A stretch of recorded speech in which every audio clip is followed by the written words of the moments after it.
Welcome to Season 2 of Red Sox Digest, the only show where pain, sarcasm, and false hope collide nightly, like a Masataka Yoshida ground out to second. We break down every loss, every meltdown, and the occasional win, with sarcasm, facts, and no front office spin. Subscribe today at RedSoxDigest.com, or keep wondering how a wildcard team spent an entire offseason avoiding power hitters. And now, here's the crew at Red Sox Digest.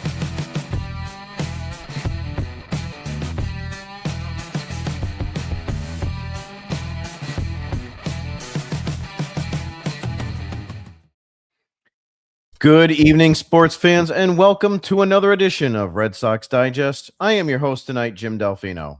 And folks, I got to be honest, I had more faith in a broken beer tap at Fenway pouring a perfect Guinness than I had in this team taking 2 out of 3 from the Brewers. I'm the guy who spent the last week preparing eulogies for the 2026 Red Sox season like it was already dead and buried. Now sitting here trying to explain how they accidentally played competent baseball. I had less confidence in this team than a Yankees fan trying to explain what a clean shave is. Joining me tonight is Nick Face, a man who tweets like he's managing the team from his couch, screaming at strangers, blocking anyone who disagrees, and tonight somehow has to pretend he believed this team wouldn't completely implode. Nick was ready to trade half the roster for a bag of sunflower seeds just 48 hours ago. Joining us as well as Thayer Doyle, the most level-headed man in Red Sox Nation, which means he's been calmly explaining fundamentals while this team forgets how to hit, how to throw, and breathe for the last week.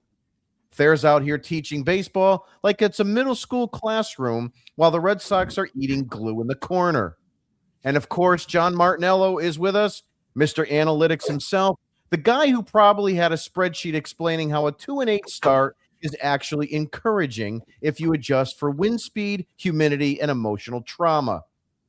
John, I'm sure somewhere in your data, this series win was due. Let's get into it. Your Boston Red Sox somehow are not completely dead. They take 2 out of 3 from the Brewers at Fenway, and I swear to God, nobody saw this coming. Game 1, disaster. Absolute classic Red Sox meltdown. Errors, bullpen issues, late game collapse. You know, the usual circus. We're all sitting there going, yep, here we go again. Then game 2, they win 3-2. Trevor Story actually shows up with a clutch 2-run double. The pitching holds. The bullpen doesn't light itself on fire. And you're sitting there thinking, wait, are they allowed to do that? And then today, a 5-0 win, a shutout, Sonny Gray dealing, the lineup actually producing runs with, wait for it, situational hitting. RBI walk, sac fly, timely singles. They built a lead, and this is the shocking part, didn't immediately give it back like it's a charitable donation. Trevor Story again contributing, not striking out 14 times, not grounding into oblivion, actually driving in runs. Rafaela getting on base. Abreu contributing. The offense looked like, dare I say, a professional baseball team for about 48 hours. And the pitching quietly was actually good. Starters gave you length. Bullpen didn't implode. And for one brief shining moment, the Red Sox didn't look like a traveling comedy act. But let's not get carried away here. This is the same team that started 2-8. This is the same lineup that disappears for entire games. This is the same organization that treats roster construction like a group project where nobody does the work. So what is this? A turning point or just a 3-day hallucination? Because we've seen this movie before. They give you just enough hope, just enough to pull you back in before ripping your soul out by the next road trip. And that's the problem. You don't trust it. Not yet. You watch this team look like the worst offense in baseball, and now suddenly they're stringing together at bats, scoring runs, and pitching clean innings. It's like watching a guy fail his driver's test 10 times and then randomly win the Daytona 500. So yeah, credit where credit is due. They took the series. They didn't fold. They actually played baseball like they remembered the rules. But I'm not buying stock just yet. I'm not drinking the Kool-Aid. But I have said enough. Nick, it's time for us to face the facts. It's time for Face the Facts, where excuses get laughed out of the room, your feelings are irrelevant, and your opinion probably doesn't matter. No spin, no cope, just the facts. And now, your esteemed host, Nick Face.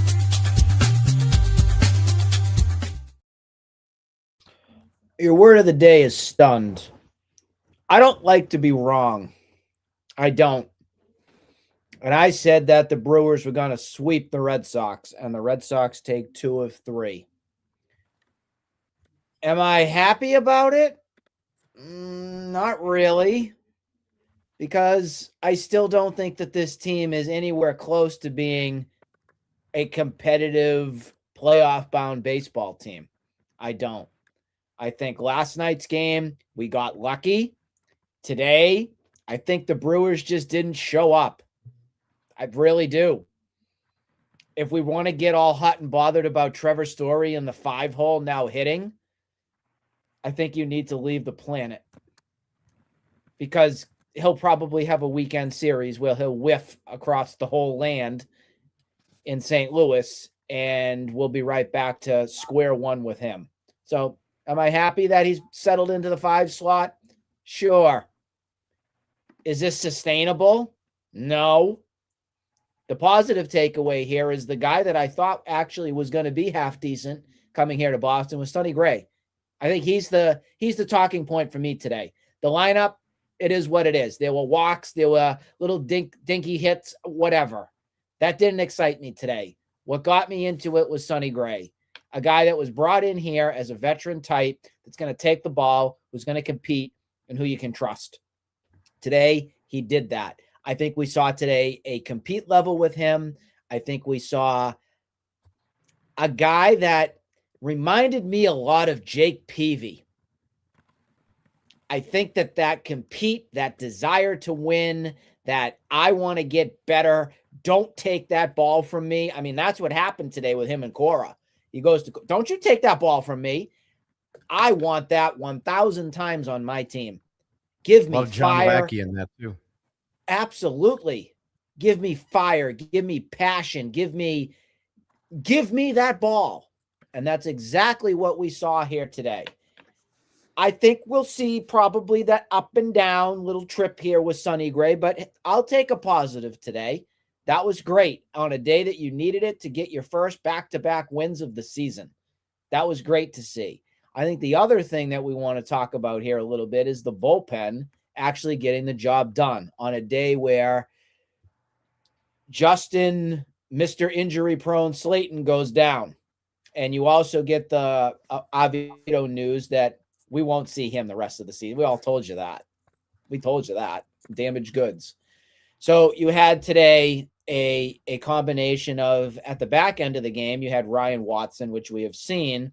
But I think from looking at everything, the biggest thing is, Jim, I love your joke on Carmen Sandiego. It's really not his name, but we can nickname him.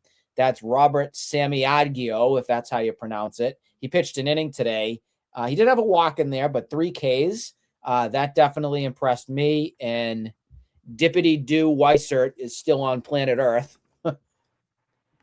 When what did he go? 2/3 of an inning, and got out of the 6th to get out of that. So all in all, actually went out of the 7th. Excuse me, got the inning out of the 7th, because then when it's 7th, then it went Carmen Sandiego 8, and then Watson with the 9th. All in all, great. I mean, you saved some other high leverage guys, like a Chapman gets today off. Whitlock desperately needed a day off, which you needed. So that was good. All in all, the positive takeaway again, my stance was the Sonny Gray. That was great to see. And now we get ready for St. Louis, which we'll talk about shortly. Yeah, we sure will.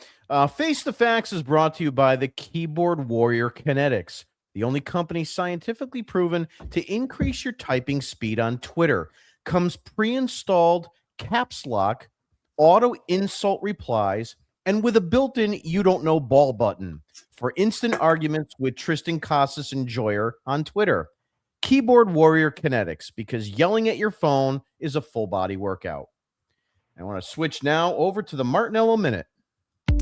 And now, the part they don't want said out loud. No spreadsheets or corporate spin, just the truth, raw and impatient. This is the Martinello Minute. We won a game yesterday. We won again today. That's called 2 in a row. If we win again Friday, it's called a winning streak. It's happened before. Little reference to Major League to get me going. Just as I predicted on our last show, Red Sox lose game 1, 8-6. Sox jumped out to an early 3-0 lead and blew it immediately. Just how they have. It felt like every single time they scored a run this season leading up until today, and that's exactly what happens. Since opening day, every single time the Red Sox scored, somebody else scored the half inning after. But thank God that's out the window. Brian Bayo had an odd outing in game 1. He had 17 whiffs, which is great. But 4 walks, 5 hits over 3 1/3 innings. 58% strike rate, despite throwing 70% first pitch strikes. He escaped heavy traffic in the first 3 innings of the game, but then completely lost it in the 4th. The sell the team chance came out for a second day in the row. And at this point, the 3-0 lead turned into a 4-3 deficit in just an inning. John Henry, we saw the clip. He heard the chirps and genuinely looked annoyed, which was great to see from our standpoint. And Nesson makes pop flies look like they're going 500,000 feet. I know it's cold and I know the wind was blowing in, but guess what? Camera operators know that too. That's a great graphic. The camera operators That's Linda, right? Know that the wind's blowing in. Like, it's been going on for years with Nesson, where just every single time the ball goes up in the air, they think it's, going over on the Lansdowne.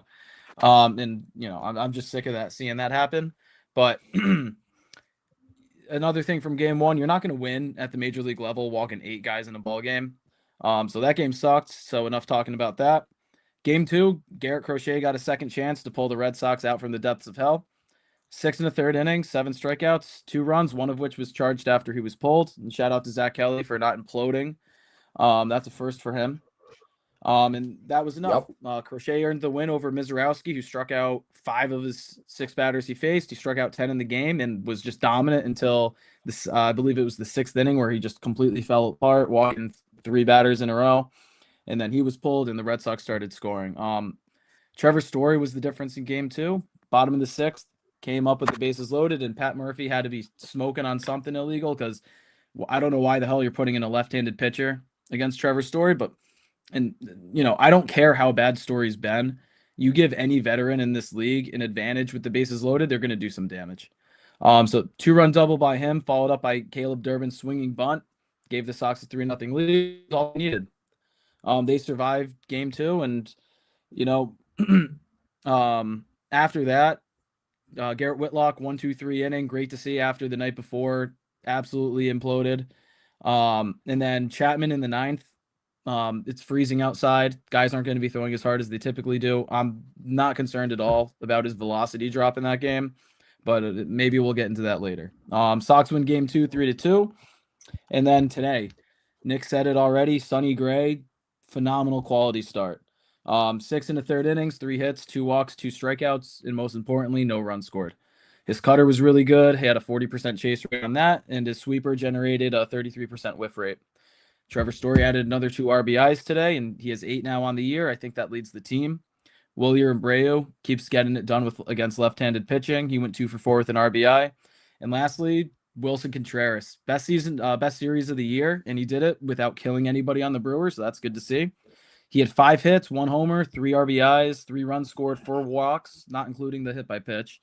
He has 11 walks this year compared to just 12 strikeouts, so that's nice to see. So Red Sox win today, 5-0. They win the series, and shout out to me for being the only one on this panel who had them winning 2 out of 3. You. So his new The restaurant, Martinello Hour.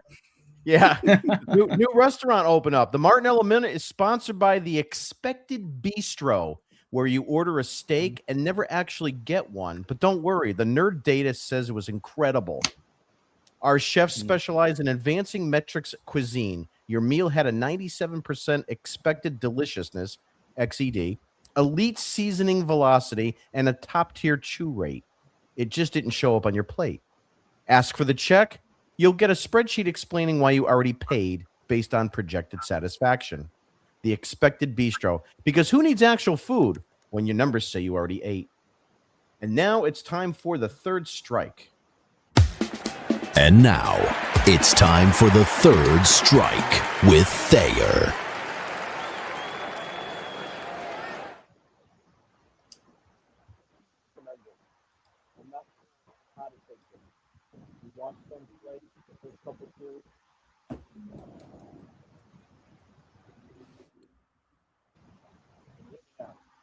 No. We're having some audio difficulties with there. Just 1 minute, folks.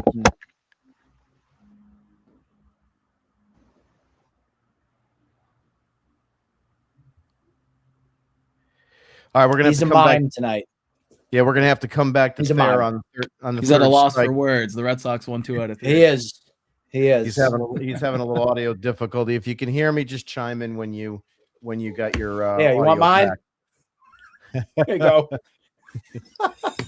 Can you I'll hear boom me it now? in for you. We can hear you. All right. There he is. Excellent. See, that's all I had to do. I'm just sharing. Sharing is Thank you caring. for the microphone, Nick. I appreciate it. All right. This team is a conundrum. I don't know where to go with them right now. They start the year off playing terribly. And we talk about how this is an atrocious team. They can't do anything right. The Brewers come in here 7-3. Everyone's talking about how they're fantastic. They came off a 95 win season and they looked like us the last 2 games. So I don't know what's going on. Are the Red Sox as bad as they were? Are the Brewers as good as we think they are? Or are they kind of like us? If we're going to get on the Red Sox for sort of throwing games away and not being any good, then the Brewers kind of threw these games away. So did we win? Did they lose? Did we lose those other games against these other teams, or did we win? I don't know where to go with that. Sort of getting with John's point, you can't win when you walk 8 guys. The Red Sox walked 8 times today. So it really comes down to pitching. Yesterday they walked 5 times. It comes down to that approach. How are they doing things? We saw the Brewers throwing the ball around the field, not making plays. Is that just Major League Baseball? Are we so focused on the Red Sox that we're so tied in ourselves that seeing them every day, we are really focused on what they're doing, where this is really the team that is, just like everybody else? The Astros hammered us. Oh, my God, they're a fantastic team. They just got swept by the Rockies. So is it doomsday? Maybe. Is it, hey, we're on a winning streak? I don't know where to go with this team. I do know that they have a roster that we've continued to talk about that is deficient. And we'll probably get into the lineup that we put up today. But the problem with that is we put up 2 terrible rosters. Like, if we were to look at the lineups the last 2 days, and we've sort of talked about it amongst ourselves, just how atrocious they are and that we're kind of giving it away. Well, guess what? They won with those 2 lineups, and they actually played small ball. They took pitches. I think it really just comes down to this is a very inconsistent and young team that we're going to see a lot of this from time to time to time. And, Nick, your point on Sonny Gray, absolutely. I was very impressed with his professionalism and how he pitched. What I'm a little bit worried about is he's beaten the Padres and he's beaten the Brewers. And he pitched against the Reds. He's faced 3 National League teams. When we get into the iron of the American League, I'm worried that his lack of sort of power is going to cost him if he doesn't have the location that he's got now. But sort of like John said, I'm going to take the positives with this. The bullpen came through these last couple of days. The starting rotation worked. And for the most part, we caught the ball and threw it properly, which is really the most important aspect of things. Whether we can do it consistently, I doubt. But hey, wins are win. Yeah, absolutely. The third strike. The third strike is brought to you tonight by Fundamentals First Academy, where grown adults relearn how to hit a cutoff man, run to first base when they hit the ball, and not throw the ball into the stands like it's souvenir night. Fair approved curriculum includes how not to beat yourself and yes, defense matters 101. Fundamentals first, because apparently someone and somebody has to teach this team. I want to get in tonight's talking points, and let us start with number one here. And that is the Red Sox can actually pitch. Sonny Gray shoves in the finale, Crochet deals in game two, bullpen doesn't implode, and suddenly the Red Sox look like they have a real pitching staff. For a team that looked like it couldn't get through 4 innings without chaos, this was a complete 180. Was this legit, or did Milwaukee just forget how to hit? My question is, are we finally seeing a strength, or is this just a temporary illusion? John, I'll start with you. Yeah, I mean, last year we saw kind of the same thing in the beginning of the season where the Red Sox pitching looked like they didn't have a spring training whatsoever, and they came out super slow to start the season. Nobody was even getting into the fifth inning besides Garrett Crochet. And the Red Sox record reflected that. They started the season really slow. They were under 500 until June. And, it was kind of like the same spot that we're in now where starting pitching just wasn't getting the job done.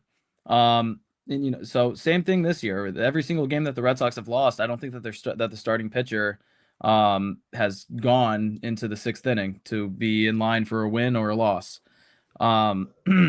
And say what you will, but like outside of Ranger Suarez, I think everybody's shown that they're about there, especially Garrett Crochet and Connolly Early. But yeah, I mean, to your point, and to your question, actually, I don't think that it's an illusion whatsoever. Like this team's built off of the pitching and defense, which we've said 1,000 times, and obviously they haven't played up to that standard yet. But the last two games, we've started to see that a little bit outside of another Trevor Story error yesterday. But yeah, I mean, once the weather starts warming up a little bit and they start playing in places that are going to be a little bit warmer, I think that we're going to see the pitching, up to the standards that we expect them to be at. Nick, same question to you. What you've seen in this series, do you think that, this pitching staff is going to turn it around and be the strength, or was this kind of an illusion? I think it goes back to the point where we talked about prior to the season beginning. I think we all felt that the strength of this team was going to be at least the starting pitching because of depth, because of already having Crochet and already feeling like we had the Sonny Gray, who was a part of the equation now, the Ranger Suarez, who's now a part of the equation. I think it all comes down to the execution piece, though, right now. Right now, we've seen Crochet have a stinker and then a good one. We've seen the same with Sonny Gray, a kind of a stinker one, and then today, much better. We've seen Bayo with two clunkers. We've seen Ranger Suarez still trying to figure out when spring training begins. And then we've had... who's our other guy that we've got? Why am I forgetting the other name? Early, who I think we've seen pretty good, at least so far. I'm sorry. How the heck can I forget Conley Early? Duh, idiot. But anyways, I think overall, depth-wise, I think we'll be okay in the starting department. I am curious to know when we'll see Cutter Crawford come back. I could give a hill of beans when Patrick Sandoval returns. That ain't going to do you crap. Don't care. I think the question comes down to bullpen. If you're going to question anything, it's bullpen. We have the injury-prone version of Tristan Casas, which is Justin Slayton, who is now hurt yet again, out. Now it's about figuring out the pieces of the puzzle here on the bullpen. I think Whitlock we can be okay with and knowing that he'll get the job done if healthy. I'm curious to see what the left-handed setup mid-relief that 6-7 does. I really don't understand why we didn't bring Justin Wilson back. I really don't get that move. I don't. They could have used him quite a bit. I don't understand it, but we're seeing, at least from today, with Mr. Carmen Sandiego coming in, can that continue? Well, they're going to need it because now Slayton being down for at least 10 days, they need somebody to slot in there. Greg Weissert, we all know we want on Siberia. So, yeah, congrats, dude. You got through 2/3 of an inning today. Woohoo! But I also think the other question here aligns with what version of Aroldis Chapman are we going to get this season?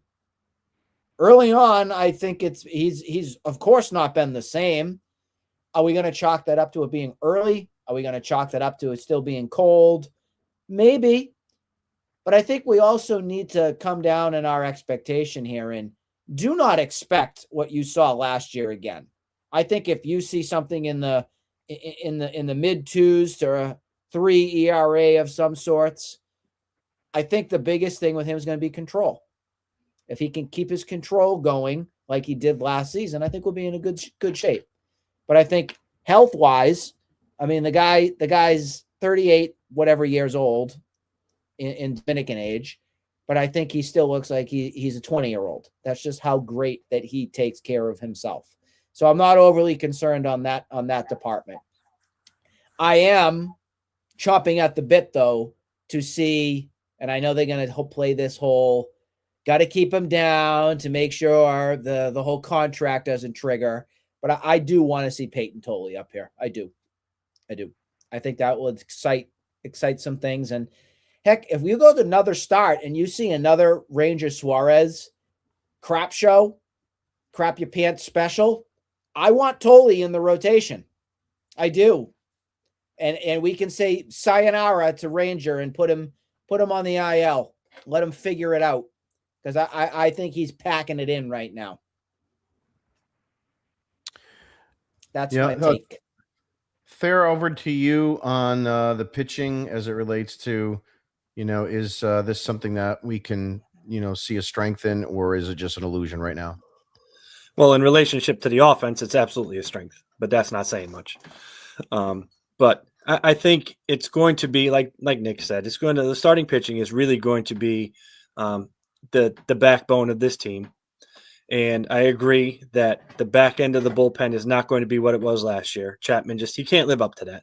But hopefully he's a consistent person who will be able to come out and do what he needs to do. Whitlock should be okay.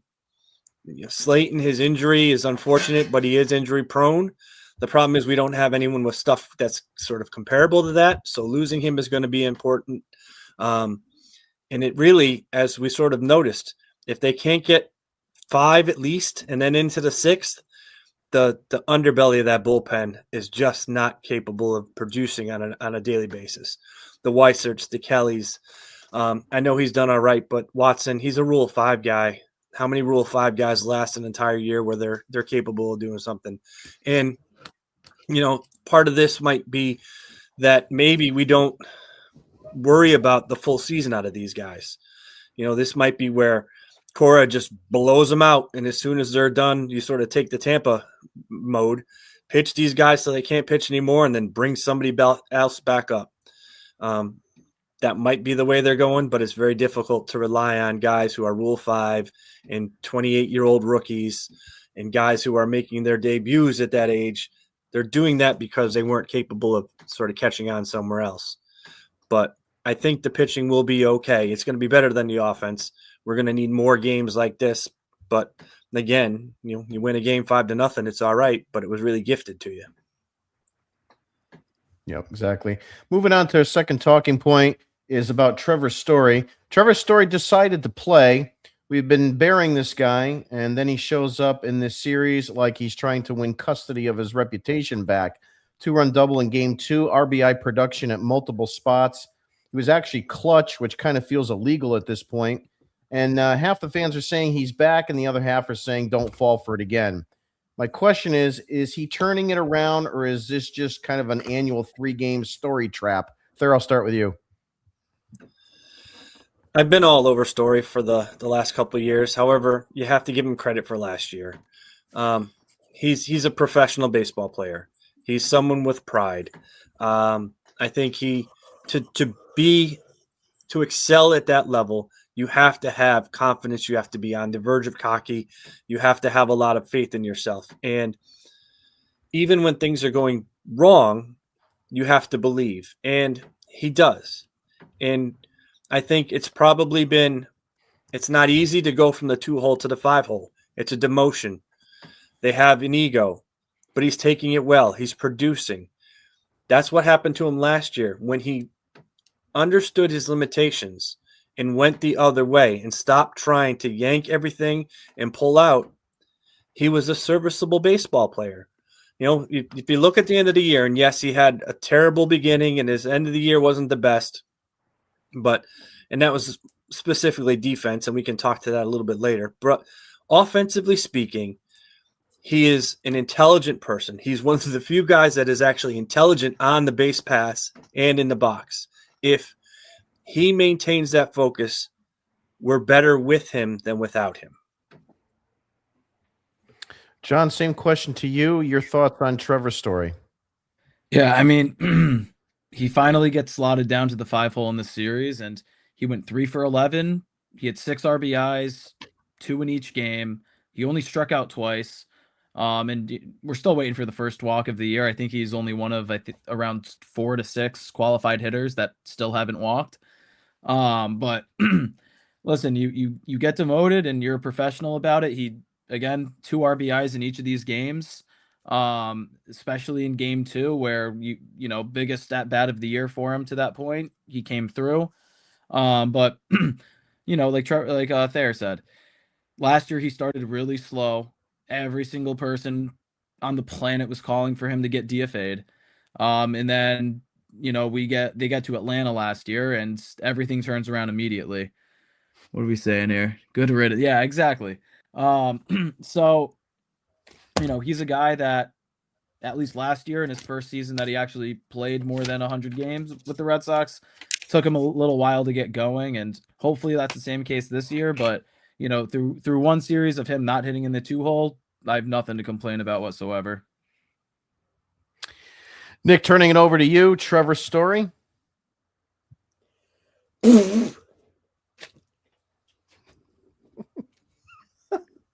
What do you think I'm going to say? Like, come on.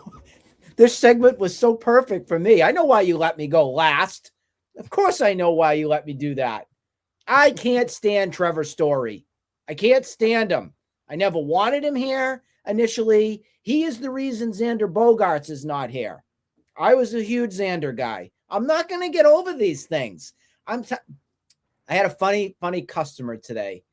We were talking about the Red Sox and everything. We were venting back and forth. And he goes, you know, you'd be a lot happier if you just get over things. And I told him, you make me a lot happier if you left the building. I can't. I'm not going to get over these things. Thank you. At least somebody laughs at my jokes. I'm sick of it. Even the kids, when I run a program, don't laugh at my jokes sometimes. I throw them out too, just like I want to do with Trevor Story. Just one last thing on Faust, on Story. I'm going to drop a little, like, in honor of my mother, a little educational English knowledge here. We need him to turn into Faust again and make a deal with the devil like he did last year. You know, just to do something. If he can do that again for us, we're going to be fine. You know, my thing on Trevor Story, I'm with Nick. I don't like him. I don't want him here. I never was a Trevor Story fan. I thought he was a typical, you know, Colorado Rocky transplant and probably one of the worst of those guys that left that organization. Some of them have had pretty decent careers elsewhere. I just don't like him. I think he's too streaky. There's just not enough consistency with him. He's been hurt. It's just been an awful contract. To me, it's just going to go. You can't count on him.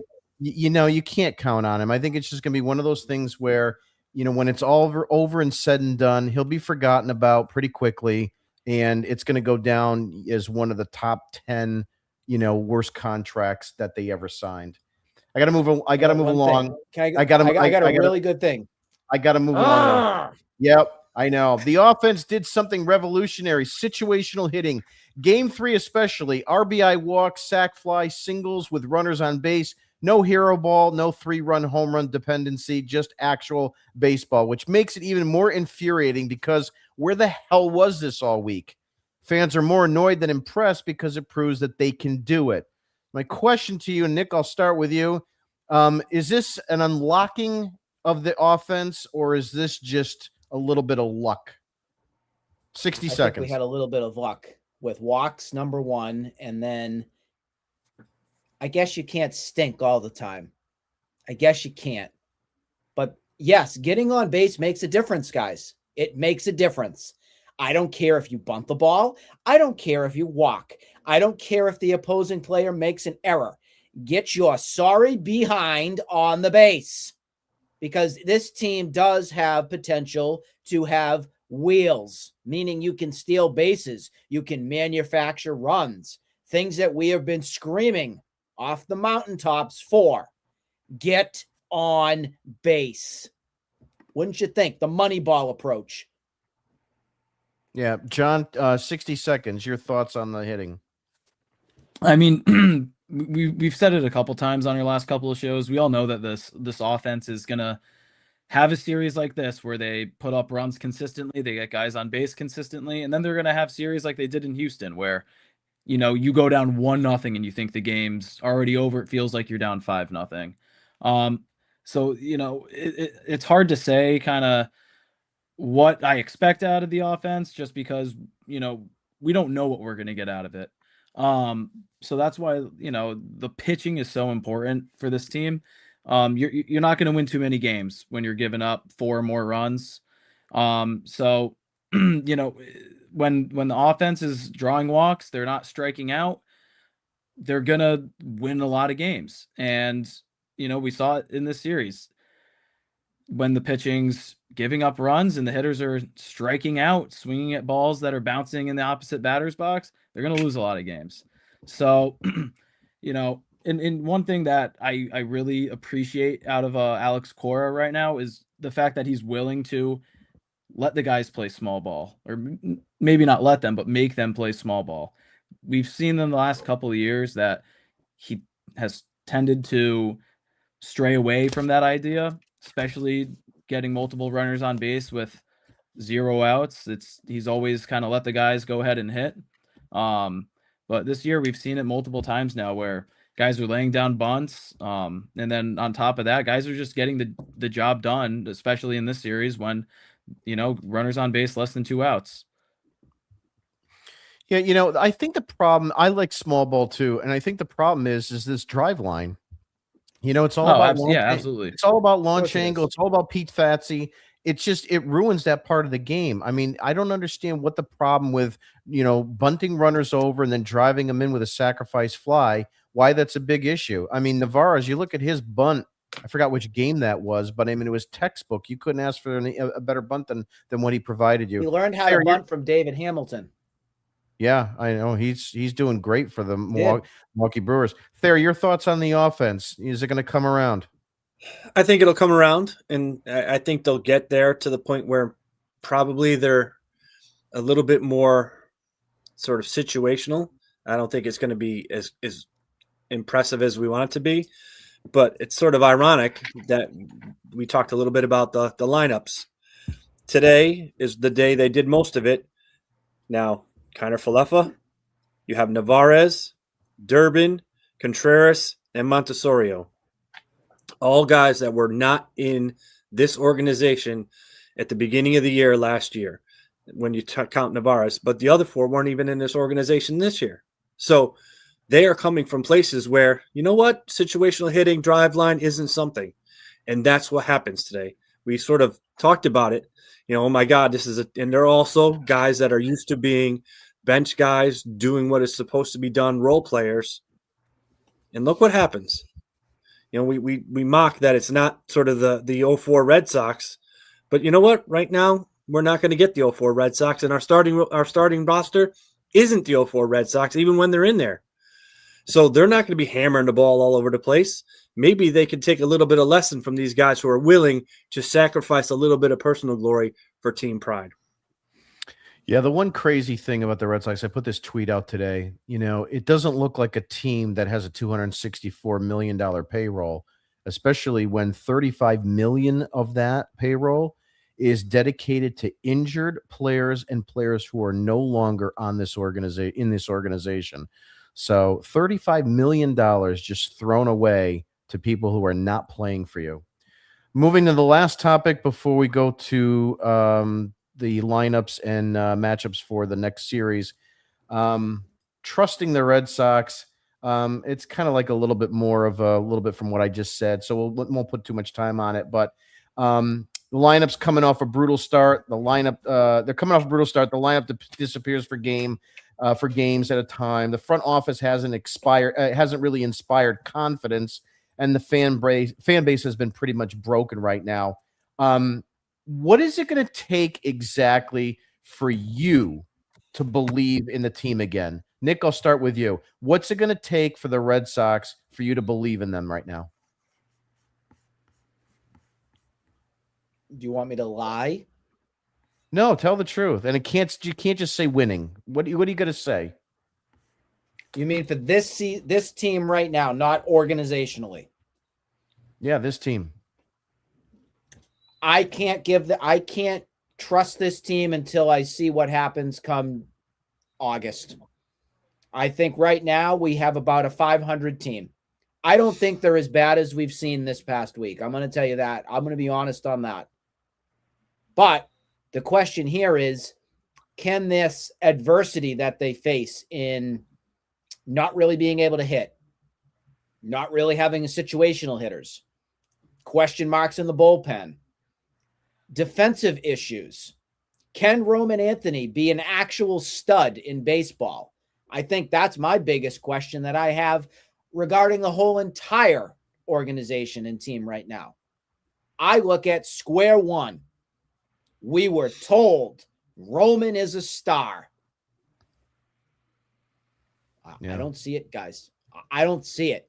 So if that's not happening, much like we've said, this team isn't going to go anywhere. And that is not fair to Roman Anthony either. I want to make sure that that is crystal clear. This is an organizational failure if something drastically happens with him. And we're already kind of seeing signs that it is a disaster. Case in point with the ramen noodle arm. Yep, Roman Anthony. And so I'm not going to be able to look at this team until the end of August, early September to say, oh yeah, I guess they can do something. I can't. Well, one of the things that is really upsetting, again, and keep going back to this offseason, the Red Sox and management and ownership are trying to sell you, the fan, that this is a World Series caliber team, and we should have those expectations. And fans who are clamoring online that say, you can't have this every year, or they're building something. They've been building for 5 years now. Okay. We've been jammed down our throats since 2019 that Tristan Casas is coming. Christian Campbell is coming. Mayer is coming. He's the second best guy since, Jesus Christ. All this stuff about all these minor league guys, they're all here now, and we're not seeing a lot of that production. And a lot of the young guys, to Thair's point, you have a lot of guys coming from other organizations that are role-type players. That's not how you build a championship roster. You really, to me, don't identify a problem, meaning that you needed a right-handed bat in addition to Bregman, along with a number 2 starter, and then bring in number 3 starters and actually lose Bregman and not really replace the extra bat that you needed going into the offseason. And then tell the fans, well, here's a bunch of, guys that we're going to bring in like Falefa and Monasterio and Durbin and, revamp 3/5 of your starting rotation and tell me it's a championship club. So for me to believe, I'll just kind of go next. For me to believe in this team again, they've got to start with playing fundamental baseball. As far as I'm concerned, I'll start believing, because I think if they start playing fundamental baseball, they can actually win some ball games. Right now, they can't even do that. Outside of this series, like you said, Nick, too many errors, too many gaffes. Those are the things that are going to cost them, and that's what would make them an under 500 team. John, you're next. Yeah, I mean, right off the rip, what's going to make me trust them now more than anything, you got 3 games against the St. Louis Cardinals and then 3 games against the Minnesota Twins. Got at least 4 out of 6. So, and that's step 1 or step 2, we'll say. Step 1, absolutely, Jim. Fundamental baseball. I can't stand watching these guys play every single night, and it's just dumb after dumb after dumb. Whether that's Trevor Story throwing off his back feet and missing Wilson Contreras at first base by 15 feet, or it's Ceddanne Rafaela making a bad route, which I'm not concerned with him whatsoever on his ability to play the outfield, obviously. But, just the dumb stuff that we've seen early in the season, that's got to stop. And then, again, win four out of these next 6 games. I don't care if it's a sweep and then you win 1 out of 3, but win at least 4 out of these next 6, and I'm gonna be not completely trustworthy, but I'm gonna feel really good about what's going on with the team. And then after that, you got a tough series against the Tigers, and then you go and play the Yankees, and that's gonna be the real first test of the season. So, start stacking wins now. Stop doing the dumb stuff. Thayer, what's going to take you to believe again? What it's going to take me to trust the Red Sox is the Red Sox to show me that the front office and the GM trust the manager and the players. I want to see if Trevor Story does not turn it around. I want to see Marcelo Mayer playing shortstop. I want Alex Cora. Now, I get it. Sort of the kid is still young, throwing him in against lefties. He's never proven he can hit lefties. He needs an opportunity. But he needs to be shown a little bit of faith. And if he starts to continue to hit against those lefties, he needs to play. Pitchers like Greg Weissert, if Cora continues to throw him in there and he continues to get blasted, he needs to be removed from that situation, and Cora needs to find somebody else. Tommy Kahnle. And at the same, whoever, but then again, and the same thing is the front office has to understand if this team does start to show things and we still, we lose Ottavino or did we lose Oviedo? Sorry. We lose if Slayton is really hurt. Are they going to, and this team, I'm not talking goes on a 10-game winning streak like we've done, but wins 4, 5, 6 series, out of 10, starts to get themselves back up closer to 500, and they notice there's a weakness on this team. Are they going to go out and do something before the trade deadline, before the All-Star break to improve the team? Or are they just going to say, we've got some guys. Here comes Peyton Tolley. Here comes this guy. Here comes that guy, like they always do. I don't want that. This team has pockets. I want them to go out and get a professional to come in to show that they trust this team. That's when I will trust the Red Sox. Moving right along to our next series. So the Red Sox are off tomorrow as they travel to St. Louis. We're going to be in St. Louis for a 3-game series starting Friday night, April 10th, an 8:15 start. That's going to be Connolly early against old friend Dustin May. Then on Saturday, a 7:15 start will be Ranger Suarez against Kyle Leahy. And then finally, the Game 3 matchup, which will be at 2:15 on Sunday, which will be Brian Bayo scheduled against Andre Payente, I think is how it's pronounced.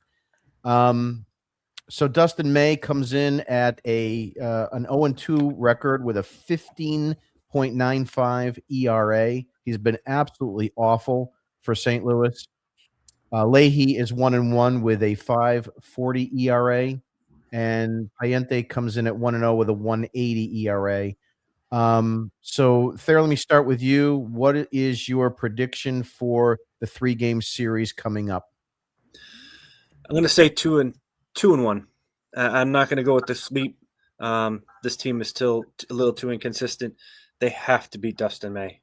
If they don't win that game, then it's all for naught. But I think you'll probably see, kind of like today, this series, where they'll get one. They'll probably be looking at a split, and then someone has to win the rubber game on Sunday. So I think I give it the nod there to the Red Sox, taking 2 out of 3. John, what's your predictions for the series? I got 2 out of 3 as well. I think you got to beat Dustin May. They will beat him, and you got Connolly early on the mound. He's going to shove. He's going to give you hopefully 6 innings, but definitely 5. And then game 2 with Leahy, you said, created player. Not concerned about him. That's probably going to bite me in the ass for saying it, but you're going to win the first 2. And then game 3, left-handed pitcher on the mound. We know how the Red Sox have played against lefties the past couple of years. Last year wasn't too bad, but with this roster, probably going to see IKF again on Payente's a righty. Yeah, I'm talking about. He's a righty? Yes, he is. Yeah. What? I always thought he was a lefty. All right. And none of these guys are hard throwers, which could benefit the Red Sox. You're not looking at guys that are going to pump 95 and above. All right, I lied then. I got a sweep. Okay. All right. Hey, that is what it is. Christ. Nick, your predictions for the St. Louis series. Oh, John, you're gonna kill me. If you can't beat Dustin May, I'm gonna say this with as much confidence in the world. Pack it up. That's it. If you can't beat Dustin May, pack it up. Go home. Because I don't want to see a pathetic excuse of yourself in the next game moving forward. Let's just put it. I'm going to put it as nicely as I can on that. You lose, you die. Now, going to Saturday. That's the Ranger Suarez start, and that's against Kyle Leahy. And then you have Bayo on the Sunday start. Anybody want to give anybody a kick in the ass? Because that's where it comes for these 2 games, because that's what the 2 of them need. If they can't get back on track in this series against the Cardinals, I don't want to be doomsday anymore. Meaning, if they can't get it done, I don't have faith in telling you that this is going to be a team to watch or that is going to be playoff bound. They have got to figure it out. And this is your series to figure it out. So, John, I do echo your statement. It should be a sweep. I agree. But knowing what we've seen results-wise, I'm going to go 2 of 3 Red Sox. But even you can hear my voice, I'm hesitant on it because I don't want to be fooled. I feel like I was played on Tuesday and Wednesday for the Red Sox, yesterday and today. I feel like I was played like a fiddle. This jerk said we were going to get sweeped and we did it. So I need that evidence. I feel like a police detective right now. And I got to put my brown coat on and get my what do you call that? What do you call that little thing? Microscope? No, it's a magnifying glass. And just stick Tracy over here. Yes, I don't want to say that. I almost did, because that would not be good. And I think you know where I'm going, Jim. I can't put a you-know-what in front of my name. And I'll leave it at that. Yeah. That being said, I am also going to go clean sweep here with the panel. I'm going to say the Red Sox are going to take 2 out of 3. But in true Red Sox fan form, I will tell you that they will not beat Dustin May. Okay. Dustin May will throw 5 innings of shutout ball and strike out 8. Because that's what happens, and you know it, and I know it. They'll beat the bullpen. I'll go get my gun. All right, they'll beat the bullpen, or they'll lose game 1, but they are not gonna. They're not gonna destroy Dustin May. Dustin May will have kill me now. An absolute great. I'm not saying they're gonna win that game or lose that game, but Dustin May will not be the losing pitcher in that game, and you will be frustrated to all holy hell that it's 2-0 Cardinals going into the 5th. So just wait, because that's what happens with this organization and team. Time for some comments. Let's see what we've got here. We had a good one that just happened at the very end, and I want to say to Jules says, "Face, don't be fooled." You can't fool the face. You can't fool the face. Jules also says that was E4 and Hammy, not a knock. Yeah, you know what? he's been looking really good for the Brewers, I'll tell you. Where was Massa? Yeah, Massa wasn't around. Interestingly Japan. enough. Jules said Bastards said the same. Milwaukee has bags packed. We don't care about the Bastards. We don't care about Terry the Toad. Starting pitch will be stretched out by the All-Star game. You know what? Hopefully by that point. The question is what I said before. If you get too far behind, you can't win a championship in April, but you can lose one. You just don't want to be really far behind by the time stuff starts clicking.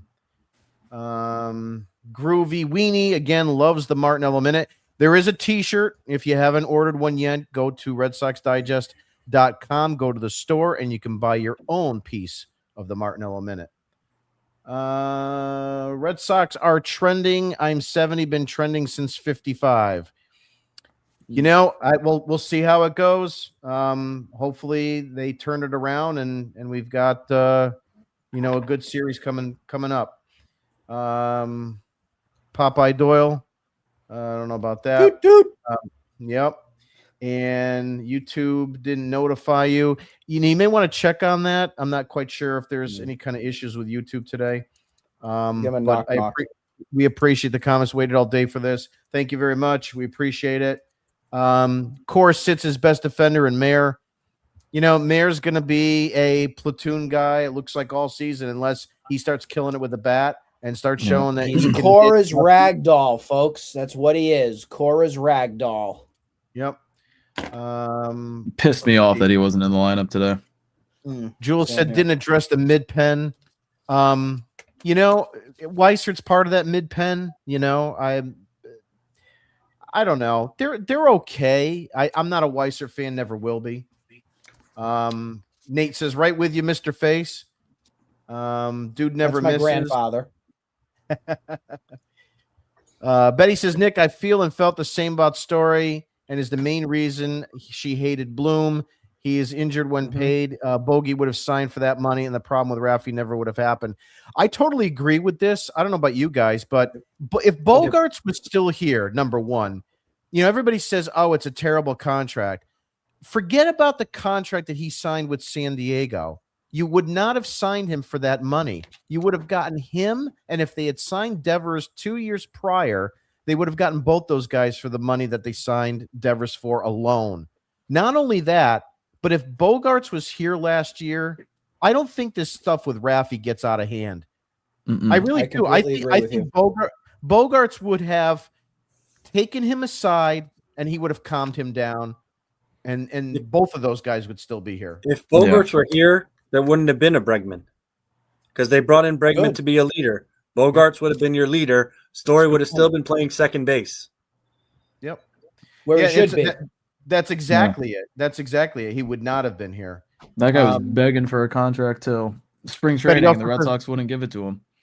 Yeah, Betty also says all prospects are suspects until they prove themselves in the majors. This is what a team like the Boston Red Sox is supposed to do. You get these prospects and then you trade them for better personnel. And that's what they've done when they've done well. You look at what Dave Dombrowski goes. He's one of my favorite GMs of all time. People always claim he gutted the farm system. And I always say, which trade do you want back? Because none of them worked out. The only guy that was at least halfway decent and had a half of a career was Manny Margot, and he jumped around a little bit quite for different teams as well. JD 11 says Durbin is a platoon. I'm not sold on Durbin yet. I don't know how that's going to work out, but we'll see. And then Betty also says what I think of him. 4A player, yeah. I don't believe Mayer will platoon all year. If he starts hitting, he will. With the defense is there. There's no question. It's time for – we haven't had one of these in a while, but it's time for Dugout Dipshits. And now it's time for everyone's favorite segment, the Dugout Dipshits.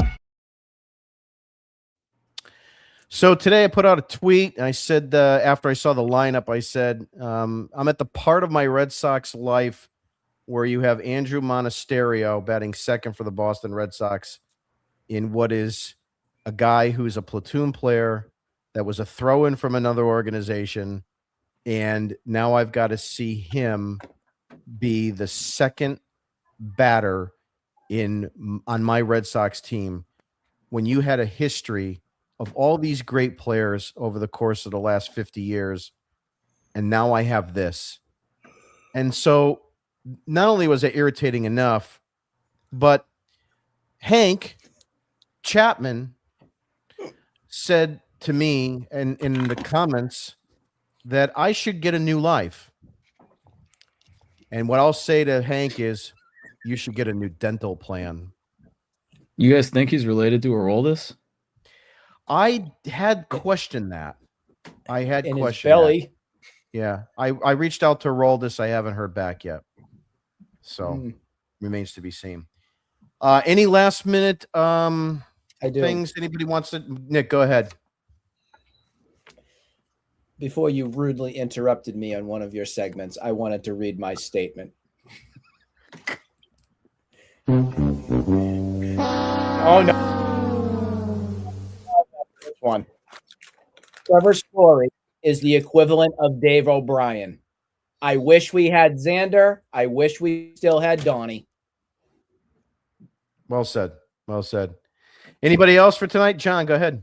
Yeah. Jen McCaffrey put out a tweet earlier today, I think before the game started. Said that Slayton's obviously frustrated that he's on the IL again, but he thinks it's minor. Said soreness cropped up after back-to-backs the other day and hasn't subsided, so they don't want to push it and make it worse. And he's hoping for the minimum time on the IL, which retroactive to the 5th, I think. And it's a 15-day stint, so hopefully he's back in under 2 weeks. And then, Sox are 4-8. Obviously, terrible start. Won their last 2, but there's only 3 teams in the AL right now that are above 500. And the Red Sox are only a game and a half. Obviously, it's not even the 10th of April yet, but they're only 1.5 games out of a wild card spot. So for everything that we've said about them and everybody else has, not too concerned, about what their playoff chances are or whatever. I know Fangraphs has them now at 82 wins this season. I'm not one to look at the standings until typically the end of this month going into May, but I peeked at it today. Obviously Sox are in last in the East, but 1.5 games out of a playoff spot. Just start stacking wins and you have nothing to worry about. Really quick round robin. Surprised or not surprised? Fair. Tristan Casas has another setback. No. John. No. Nick.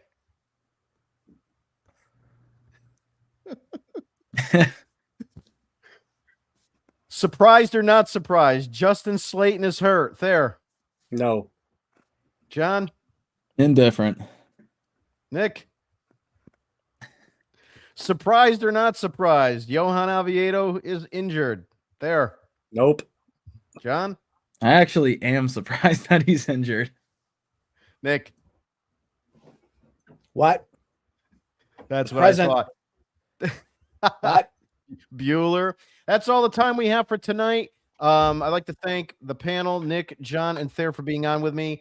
And also, too, if you have not gone ahead and registered and done got an account on our RedSoxDigest.com, please go ahead and do so.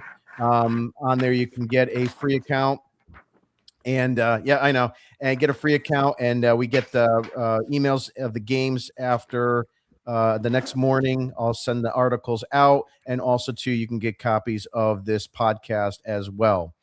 Also too, for every day that we are on the air, we are doing what's known as the Star of the Game. The Star of the Game, just look for the information on my Twitter handle.